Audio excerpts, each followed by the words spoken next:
Yes, the title and thumbnail are correct. I have finally bought my dream home. In this video, I'm going to walk you through exactly why I did this. What are we doing? Is it a knockdown rebuild? Is it a brand new house? Is it an old house? I'm going to walk you through that. And I'm going to walk you through all the costs. And because this decision is so emotional, I want to walk you through the logical side of this argument because I am losing so much money by doing this, but there is a reason I'm doing it. If you're interested in what my thoughts are, definitely keep watching. Hey guys, my name's Ravi and welcome back to Personal Finance with Ravi Sharma. If you're new here, smash that subscribe button because I talk about real estate, personal development, and all things financial freedom. While I'm here on YouTube wearing a black t-shirt, some random guy here is talking to you about real estate and getting further ahead with your finances. And what I am hosting is a live webinar which is coming up in a couple of days. If you have missed it after the 25th of November, you can actually go ahead and watch the replay. I'm sharing so much alpha as well as a live Q&A. So please don't miss it. It allows us to connect a little bit more and you guys can ask me absolutely anything. Now I want to cover off the emotional side of why I'm doing this, how it fits in with my strategy, what the costs look like, and at the end I'm going to share with you exactly what's involved in the property. Is it a 2-bedroom house or is it an affluent mansion? I'll walk you through all of that. Now first off is the emotional side. Now context is key because I actually started investing in real estate when I was 21 and I started learning about real estate all the way back when I was about 16 or 17 years old. So now being 33, I've been studying the markets for about 16 to 17 years and I've been actively investing for about 12 years, and for almost 6 years I've been running one of the fastest growing buyers agencies in Australia called Search Property. We have over 300 5-star reviews and helped over 2,000 clients. And just recently the AFR named us as the 15th fastest growing company in all of Australia across all industries, which is absolutely absurd. And I thank you all for supporting the channel, and for everyone that has become a client, thank you so much. If you're interested in buying property and all that, I'll leave a link in the description box below as well. It's a free call. Now, one of the biggest things that I've become famous for saying on YouTube here for the last couple of years is that you need to be rent vesting. If you're young, in your 20s, 30s, and 40s, it is the only way out of this trap that people get roped into because they get a first home owner's grant, you want to go and buy your own place, there's an emotional attachment to it, and the government, as well as all the propaganda out there, will tell you exactly that. It's emotional, you should go and buy your own place. And then you're stuck in the mortgage trap, and then the rest of your life, you're working just to go and pay off that home. The worst part is, as you continue paying off that house and the house grows in value, what do? You don't just go, hey, maybe I should pay off the rest, I have no mortgages left. No, what you do is you say, I want to get a bigger place. So you end up just going and getting a bigger and bigger and bigger home. And eventually you get to the point where you're 65 and you have nothing next to your name because you don't have assets producing income. You just have a really nice home. So I've been talking about rent vesting from the beginning. Now to get to the idea of why I've made such an emotional decision, and before you feel let down by Ravi going ahead and making an emotional decision, buying his own place while he's telling us to go and rent vest, what is all this about? Well, I'm going to walk you through it, but we just need to take a step back. When my parents came to this country about 40 odd years ago, they came out, worked hard, they rented, eventually got to their own place, held on for dear life. My grandparents continued working until they were 65, and my parents had the same mentality. Now, believe it or not, but the month that I actually started Search Property is the month that my parents separated. And so it was a really difficult time and I knew I had to move out of home. It was for my own mental health and I knew that if I was going to give this a red hot go, I needed to be in the right headspace. So I actually moved out and started renting with my partner, who at the time was my girlfriend and now is my wife. And we're also expecting our first baby in February 2026. So yes, I am very, very happy. But the reason I tell you that is because I've been wanting to purchase a place for a really long time. In fact, when I purchased my first investment property in regional New South Wales, it was close to about $200,000 and I got told by all of my friends I'm making the worst decision ever. I lost friends over it because we just couldn't see eye to eye when it came to values and why it was so important for me to get out of this rat race. But they just could not see past the fact that I was investing regionally and not just buying my own place and getting these first home owner grants. Once I purchased the first, I moved on to my next couple, and by the time I was 25, I was pretty much work optional, which meant I had enough generating from the equity from my properties, having some income as well, to allow me to go and pursue anything I liked. Which is why I went down the path and just learned so much about myself. Went and developed all these skills to ultimately get to this point, which is why I'm sharing this journey. Now, the biggest part to this is that I've been wanting to buy a dream home for about 5 years now. And that's roughly about the time I started the YouTube channel. So while I always wanted to go and buy a property, I knew exactly where you were. A lot of people calling in, booking in free calls, having strategy sessions were like, Ravi, I want to buy my own place. I want to have my own place. And I said, I get it. Like, I totally get it because that's exactly what I want. But there's two ways you can do this. Number one is you can go and do what everyone else does, give in to the temptation, have instant gratification and go and buy the place. Now, 5 years ago, I had enough equity and income to go out there and buy my own place. But instead, I said, I need to double down on this strategy because it actually works. I've got to put my emotions aside, continue renting, and when the time is right, I will go out there and purchase my dream home. So now we're at this point where I can say hand on heart, this is my dream home. Like it's not, hey, I'm gonna stay here for the next 5 years and then upgrade to another place. No, like this is the place.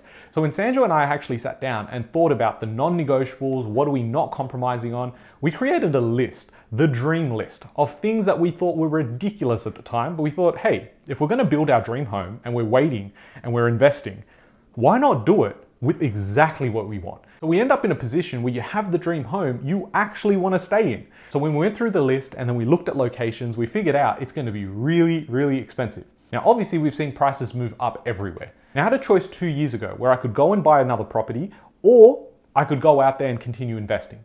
Now, fortunately, I was in a position where I had made really good decisions in my early 20s to get me to the point where I said, okay, I can probably do both. Now, whenever you do both, it's not going to be as efficient for one. And I'll give you an example. The amount of allocation that I had to put, and I'm going to go through the numbers in a little bit, but the amount that I had to put towards this purchase versus going out there and continue investing in the strategy that I had, I would have made twice, if not 3 times more during that same period of time. That's looking at this completely logically. So before you jump into the comments and say, this guy's a sellout, he's gone and bought his own place, let me tell you that I had to invest for about 10 years before I even got to the point I wanted to buy my own place and could actually afford it. I also had the choice of doing this about 5 years ago, but I said delayed gratification, stick to the process, stick to the strategy, and I'm so glad I did because it's allowed me to now get into the position where I can go and buy my dream home. In fact, I always said that you should get to a point where you can go out there, invest so well that your property portfolio is going to grow faster than the location you want to end up in. And if you can do that, that means every year you're just making more and more and more ground on you going ahead and making that purchase. Now, I will go on to say that emotionally, this is the best investment I can make. Logically, it is by far the worst one I've ever made and probably will ever make. So with that, let's jump into the numbers. Now, I purchased this property in a suburb about 15 minutes away from the city in Sydney. And the idea was that a non-negotiable is that we need to be close to water. We don't mind if we're looking at water. If we get water views, that's a bonus. We have some water views. It is not directly on the water. The next part was looking at a suburb which had good schools around it, but also had good access to be able to go out west to go see our parents and family because it's such an important part of our life, but also close enough to go to the city if we ever wanted to go and do anything. Now, mind you, the way that we've built the dream house, we probably don't want to leave home at all, and that was intentional, but it was nice to have that option. So the purchasing cost came to about $4.1 million.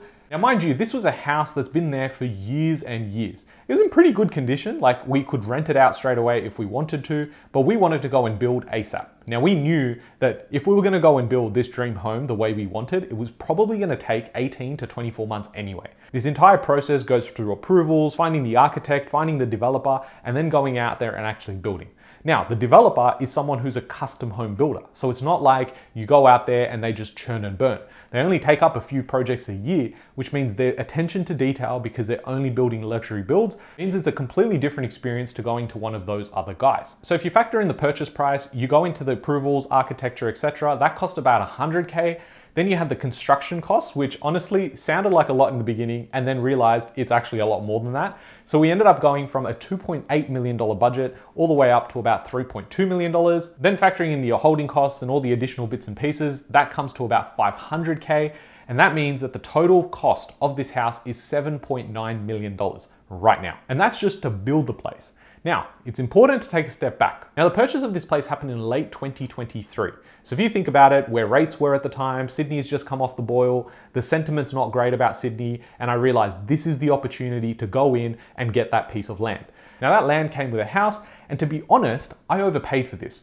And I'm going to cover this off in a complete series on the dream house. I'm going to go through the details, show you behind the scenes of how it got built and everything involved. So be sure to subscribe because I will have that series come out in the next couple of weeks. Now, why was it the worst purchase? Because if you run the numbers dollar for dollar that went into that, I've actually gone ahead and made almost 10x the amount, because in this case, by the time the house is finished, it's going to be worth about $8 million, right? Now, you could go to auction and someone's willing to pay 8.4 million, great. But in my humble opinion, I think it's worth about 8 million bucks. So really 7.9 to actually go and build the place, hold the costs, and then going out there and actually having a product at the end worth 8 million. It doesn't feel great, especially when I've been helping clients purchase like 650K homes.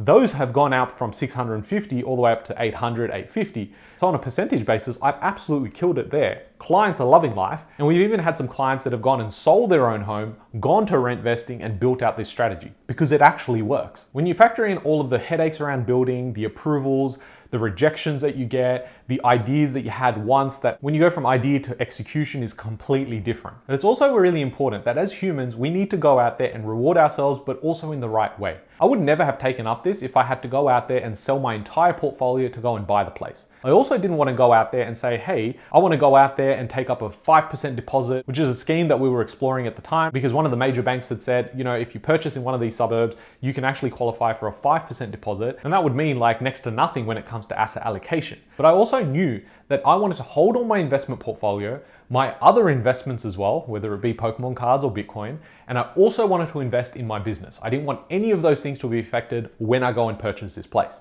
That's the same mindset that you need to have when it comes to your dream home.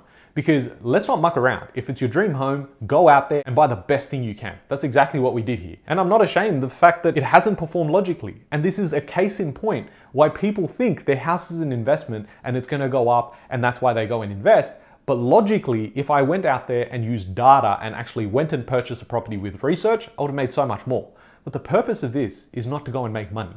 Now, eventually the property is probably going to be worth 10 million, 12 million, $15 million one day. Great, that's a bonus. But the main thing here is that I was so emotional about getting a dream home, and now being a couple of months away from moving into the home, I can show you some behind the scenes of it, and you're probably going to want to see it. And if you're anything like me, I love watching walkthrough videos and luxury homes. This house is a complete overkill right now. But we obviously have plans to have a family. We're obviously expecting our first child. And so I wanted to create something that had everything for everyone. And that's including my wife, including our parents, including myself, and for our future kids. So it is a 5-bedroom house, 5-bathroom home with a full-blown theater, a pool, a spa, a sauna, and a full-size gym. It is so exciting to go through this journey and actually be able to share it with you guys, because honestly, it wouldn't have been possible without you guys watching these videos. And I thank my 21-year-old self for not having gone out there and listened to every other person, including my uncles, my aunties, my friends, that's told me you should just go and buy a place and do what everyone else does. I've taken a contrarian view, and to be honest, it's completely paid off. And if my son was purchasing right now, I'd be giving them the exact same advice I'm giving you guys. Firstly, book a call with someone who's actually been where you want to be. So go out there, get the team around you, whether it's a buyer's agent, whether it's a mortgage broker, an accountant. I'm gonna leave links in the description box below. Get your team ready. If you want information about how it all comes together and why 2026, it is absolutely gonna be massive, then you definitely wanna register for the webinar. Hopefully you're watching this before 25th of November. And if you are, come along. It's gonna be an absolute vibe where you can ask me absolutely anything and learn a thing or two as well. As I mentioned before, I'm gonna have a dream home playlist on the channel. I'm gonna make some videos over the next couple of weeks, so be sure to subscribe as well. I hope you guys have enjoyed this video. If you have, smash that subscribe button, and I'll catch you guys on the next one. Thanks, guys.